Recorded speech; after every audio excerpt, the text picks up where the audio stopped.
Hola, bienvenidos a Vida de Letras. Estamos desde la Filey 2018 compartiendo un poco del tiempo de cada uno de los autores que forman parte de la programación de esta feria. Y hoy tenemos una invitada muy especial. Preparamos una cápsula para que conozcan un poco de lo que ha realizado. Vamos a verla y enseguida volvemos para iniciar la charla.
Y aquí con nosotros en Vida de Letras, Marta Riva Palacio. Bon, bienvenida. Muchísimas gracias. Muchas gracias, Andrés.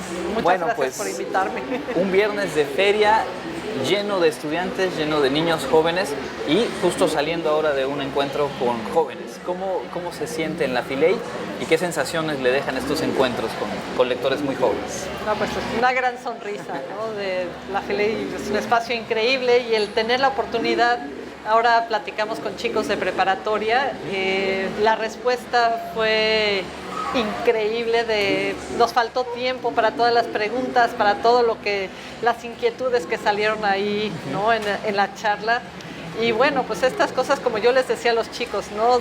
Siempre como autora te alimentan, claro. Porque no siempre tienes este punto de encuentro con un lector que puedas ir más allá de una lectura superficial del libro, eso, sino ya entrar como en inquietudes ya más personales, ¿no? Como los chicos que levantan la mano y me preguntan, oye, yo también escribo, ¿cómo le haces? Y bueno, poder tener estos encuentros son increíbles, ¿no? Y que uno de los autores que ya ha estado con nosotros en esta semana de Filey nos decía, es que es fundamental el encuentro de los lectores jóvenes con el escritor y escuchar del propio escritor sus impresiones, incluso la lectura en directo. ¿Qué le da al escritor ese contacto con sus lectores? Porque me imagino que es alegría, pero también es como recargar un poco la pila y dejar ese trabajo tan individual, tan solitario que requiere la escritura y entonces como llenarse de otra energía, ¿no? Sí, exacto, ¿no? Porque justo pasa eso, a veces como es paradójico, ¿no? Así como a los lectores les pasa que la figura del escritor se vuelve esta criatura mitológica que quién sabe dónde vive ahí en el Parnaso lleno de polvo, a los escritores a veces corres el riesgo de empezar a pensar en el lector, igual no como una figura en abstracto, el lector joven, cuando en realidad hay muchas formas de ser joven, dependiendo del país, dependiendo de muchas historias a nivel ya individual, ¿no? Entonces, cuando tienes esta oportunidad de tener este encuentro con los chicos, yo le digo la dosis de realidad, de realmente sí que te digan una retroalimentación, pero también está esta parte de devolver la mirada, decir, a ver, estoy yo escribiendo sobre esto, pero ¿qué está pasando allá? ¿Cómo lo están recibiendo? ¿Cuáles son sus inquietudes? ¿Cuál es su voz? Sí. Escuchar al lector, ¿no? Eso se me hace fundamental. Es fundamental y es parte de lo que en esta Filey pues se puede realizar y en este caso con su presencia, bueno, este encuentro con jóvenes. Hablando ya de lleno sobre este trabajo Orfeo, el punto de partida, el hilo conductor, el motivo es este mito trágico de amor, ¿no? Este amor siempre con una tragedia de por medio. Le quisiera preguntar de entrada, ¿qué le hizo fijar la mirada en ese mito en particular y de ahí derivar estas historias fantásticas? Es buena pregunta. Yo siempre he tenido curiosidad por Orfeo. Yo tuve mucha suerte. Mi mamá, mi papá, mis abuelas, especialmente mi abuela materna, siempre fueron grandes y han sido grandes narradores. Pues, por ejemplo, mi mamá le encantaba contarme las historias tradicionales de hadas, pero me contaba muchos mitos clásicos. De todos lados. Y Orfeo fue una de las historias que me contó tenía yo como 9 años, creo, y me impresionó. Sí. Siempre, ¿por qué tenía que voltear Orfeo justo en el momento que no? Claro. Y siempre estuvo ahí la inquietud de quiero hablar de Orfeo, quiero explorar qué representa para mí Orfeo, ¿no? Y después, ya cuando empecé a trabajar con este libro, fue darme cuenta que la figura de Orfeo es una figura muy compleja, muy rica, ¿no? Porque, bueno, conocemos el mito de Orfeo y Eurídice, pero también Orfeo fue uno de los tripulantes de Argos, estuvo con los argonautas, y Orfeo es el que les canta a los argonautas sobre el origen del mundo, y a mí hay una parte de la argonáutica que se me hace maravillosa, ¿no? Que pasan por las islas de las sirenas, empiezan a cantar las sirenas y Orfeo empieza a cantar. Sí. Y su voz es tan hermosa, pero tan poderosa, que contrarresta el canto de las sirenas. Entonces había como esta cuestión de decir, bueno, si Orfeo existiera actualmente, esta canción sobre el origen del mundo y del universo, ¿por qué no hablaría de la fotosíntesis o de las supernovas en las que se elaboran todos los elementos químicos de los cuales estamos hechos, ¿no? Entonces, por ahí es de donde surgió. Por ahí, y sin embargo, hay, obviamente, desde el mito mismo, pues este sufrimiento aparejado del amor, ¿no? Hay que sufrir bastante para poder después contar buenas historias.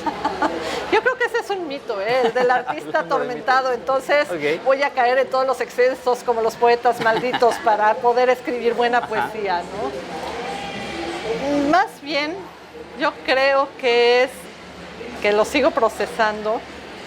Al fin de cuentas es buscar la voz y la forma de contar sobre lo que te pasa, sobre lo que puedes cambiar y lo que te da miedo, lo que te da rabia, lo que te da tristeza, pero también lo que te emociona y el amor, ¿no? Un sentimiento que es muy mal entendido, ¿no?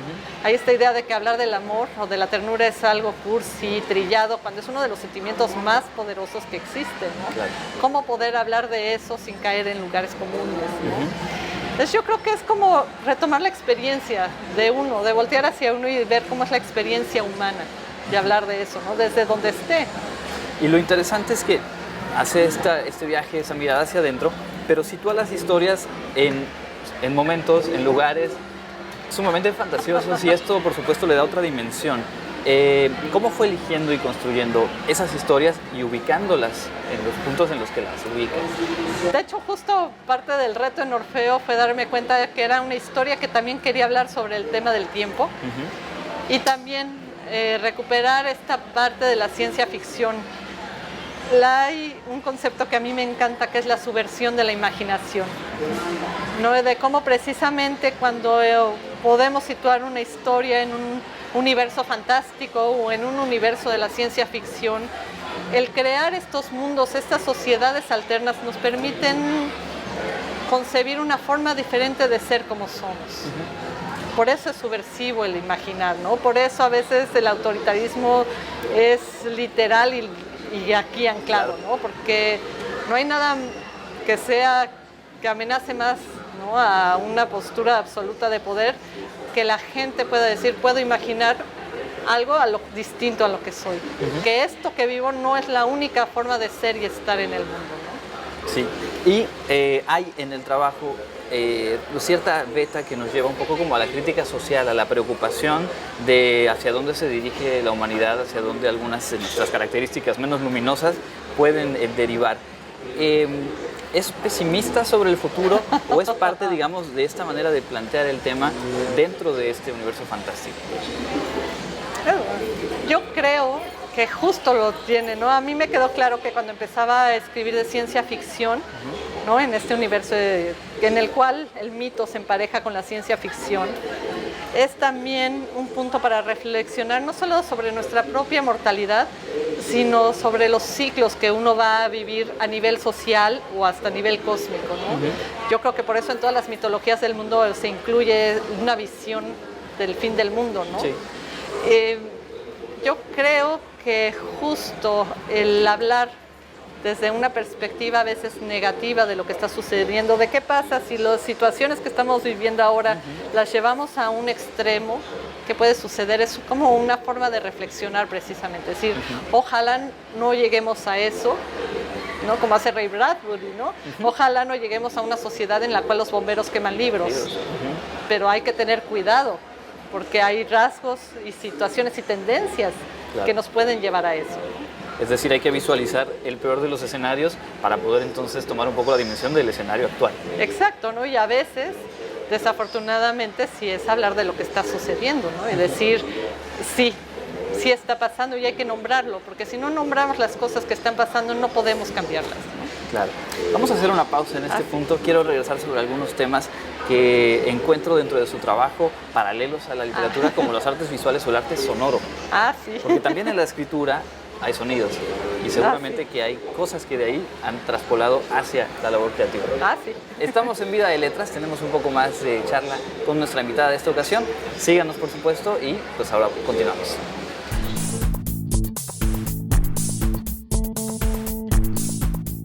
Seguimos en Vida de Letras platicando con Marta Riva Palacio Obón sobre su más reciente trabajo, Orfeo, que es el que pues motiva esta presencia en la Filey, pero también hay cosas que nos encontramos siempre revisando un poco la historia de cada autor y que resulta también muy interesante conocer.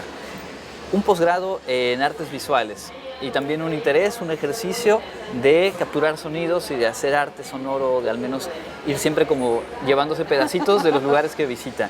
¿Qué tanto o qué posibilidades expresivas se encuentra en estas dos ramas del trabajo artístico y qué tanto se reflejan después en la creación literaria? Están totalmente conectados.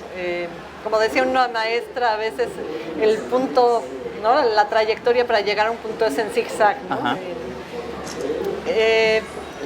Al fin de cuentas, a mí lo que me interesa, y por la razón por la cual estudié artes visuales, además de que estaba esta necesidad también de expresarme a través de otros medios, que siempre ha estado paralelo a la escritura, es que son diferentes modos de contar historias. Sigue habiendo una narrativa, ¿no? Claro. Diferente, no verbal tal vez, pero hay una narrativa. Y yo en mi proyecto de tesis en San Carlos justo fue hacer una videoinstalación, empecé con video, pero el video me llevó al tema del audio. Y ahí fue donde ya caí rendida. El audio es todo un tema porque el sonido, podemos cerrar los ojos, pero no podemos cerrar los oídos. Sí. El sonido es muy poderoso. El sonido, hay sonidos que uno escucha que te remiten inmediatamente a un nivel más instintivo y profundo, ¿no? Te provoca reacción. Cierto. ¿No? Y curiosamente yo empecé a trabajar a la par, ¿no? Iba con la narrativa y la poesía y tenía esta doble vida en la cual es la sonidista errante, que salgo y grabo sonidos de diferentes lados, hago paisajes sonoros, edito los sonidos y hago ahí cosas extrañas. Y un momento que sí me tuve que hacer una pausa, decir, ¿qué está pasando aquí? Y fue darme cuenta de eso, de que es un proyecto conjunto y de que eso lo trabajo más en la cuestión de la poesía, de que también a través del lenguaje creas paisajes sonoros, ¿no? Que también las palabras tienen esta parte, esta dimensión corporal, esta sonoridad, y que a veces si se queda mucho uno en lo abstracto y en el mundo de las ideas, te pierdes también de esta otra parte, ¿no? Que le llamo la materialidad de la palabra, del sonido que está ahí, ¿no? Y que puede tener diferentes capas y matices, ¿no? Sí. Entonces fue la forma en cual yo lo he integrado. Orfeo fue un libro en el cual, aunque no haga tal vez así una referencia, tal vez en la primera parte que hablo del sonido del sol, es precisamente, ¿no? Porque es un libro que habla de la voz. Porque yo me di cuenta de que no podía hablar de Orfeo sin hacer una reflexión sobre el tema de la voz, ¿no? Porque al fin de cuentas él es el cantor, es el poeta, es esta voz poética que baja al inframundo, ahora sí que hasta el inconsciente colectivo, regresa y se vuelve una voz profética, ¿no? Porque Orfeo, a partir de la figura de Orfeo surgen todos estos ritos órficos, ¿no? Y los himnos y todo este culto también, ¿no? Claro. Entonces, pues bueno, eso fue lo que me llevó. Es interesante porque al final, volviendo a lo que decíamos en el bloque anterior, ¿no? De esta figura que a veces uno supone del autor, ¿no? Como inaccesible, pues termina por ser una mezcla precisamente de todos esos intereses, ¿no? De todos esos puntos que le motivan en algún momento y que encuentran en distintos espacios pues cómo salir, ¿no? Cómo devolverlos después a la superficie. Y eso también, ya lo mencionaba ahora en cuanto a lo que la poesía le permite, le quería yo preguntar qué es lo que le van dando los géneros que aborda, la narrativa, la poesía, un poco de ensayo, porque seguramente que habrán momentos en los que encuentra un tema o reflexiona sobre algo y sabe a dónde va a caer, pero tal vez hay otros en los que no, y es más como que se va dando. ¿Cómo es esto? De hecho, en Orfeo me pasó eso, ¿no? Orfeo, como estaba planteado en un principio, era una novela con una estructura tal vez diríamos más lineal, ¿no? Y más clara en ese sentido, ¿no? Y a la mitad del trabajo me di cuenta que yo no estaba hablando de capítulos, que estaba hablando de cantos. Y justo hay, como decías, ¿no? Proyectos que es muy claro, que es poesía, que es cuento, que es ensayo, pero me he dado cuenta que la parte más rica, al menos en el momento que estoy actualmente, es buscar estos proyectos que quedan a la mitad, no jugar, porque a veces esta parte de la poesía que siente uno, dijo, híjole, si estoy tanto en la narrativa y en la prosa estoy descuidando este aspecto mío, ¿no? Y es muy rico jugar con como estos intersticios, estas zonas grises entre géneros, que puede ser tal vez una prosa, pero es una prosa poética, ¿no? Estoy entre la narrativa y la poesía, o tal vez estoy entre la poesía y el ensayo, ¿no? Que hay grandes ensayistas que hacen eso, ¿no? Hay este Cuaderno de Faros, que es un libro bellísimo de esta Jazmín, que justo es esta exploración entre sí ensayo, pero también la poesía, ¿no? Entonces yo creo que es muy rico encontrar esas zonas grises. Porque al final el trabajo creativo es un trabajo que no se controla, ¿no? Se le acompaña un poco a lo que va detonando, pero saben dónde inicia, no saben de pronto hacia dónde va a terminar. Quiero abordar, regresando un poco al encuentro con jóvenes que tuvo hace un ratito aquí en la Filey, al trabajo de escribir para jóvenes, para niños, y sobre todo los jóvenes y los niños de este tiempo, ¿no? Que tienen tantos estímulos, tantos contenidos con los cuales interactuar, mucho desde el terreno audiovisual, interactivo, y al final de cuentas el libro los lleva en muchos casos a otro tipo de dinámicas. ¿Cuáles son los retos para poder llegar y conectar con ellos como lo han conseguido varios de sus trabajos? Yo creo que estamos en un momento muy interesante porque hay varias situaciones, ¿no? Vivimos en un contexto en el cual ya se ha normalizado esto de las noticias falsas, ¿no? Que se crean relatos alternos de la realidad. Sí. Por otro lado están las redes sociales, en las cuales al fin de cuentas, aunque no nos demos cuenta, estamos haciendo un ejercicio de narrativa, en el cual creas una versión de ti que no es tal vez la que corresponde a la realidad. Estás creando una narrativa paralela, ¿no? Yo creo que el riesgo que tenemos actualmente y el reto como autores, cada generación crea su propia narrativa y la tiene. El peligro es que haya una escisión, ¿no? Un alejamiento en el cual sigamos narrando y contando sin devolver la mirada a lo que están viviendo realmente los jóvenes o el mundo, ¿no? Sí. Entonces yo creo que justo la cuestión es esa, ¿no? Es un ejercicio de preguntarse cómo se cuentan los niños y los jóvenes y los adultos, también para el caso, a sí mismos actualmente, ¿no? ¿Cuál es la narrativa de esta generación, ¿no? Eso es muy interesante y sobre todo cuando todos tenemos ahora la posibilidad de compartir y de ponerlo así que a circular cualquier producto de nuestra imaginación o creatividad con una cantidad impresionante de cibernautas en cualquier parte del mundo. Y eso me lleva en el ámbito de lo global, para ir redondeando esta charla, al alcance internacional que ha tenido con su trabajo.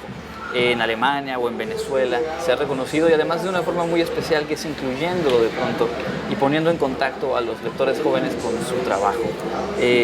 ¿A qué se lo atribuyen?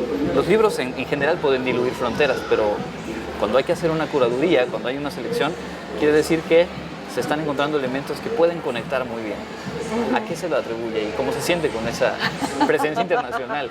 No, bueno, es una sorpresa también, ¿no? Y sí hay una alegría, ¿no? Al fin de cuentas es como la imagen del náufrago, ¿no? De lanzas una botella al mar, va el libro, ahora diríamos al ciberespacio y se pierde, y que de repente le llega a alguien en otro lado del mundo es un agradecimiento, ¿no? Yo creo que tiene que ver tal vez con la sensibilidad de la gente, ¿no?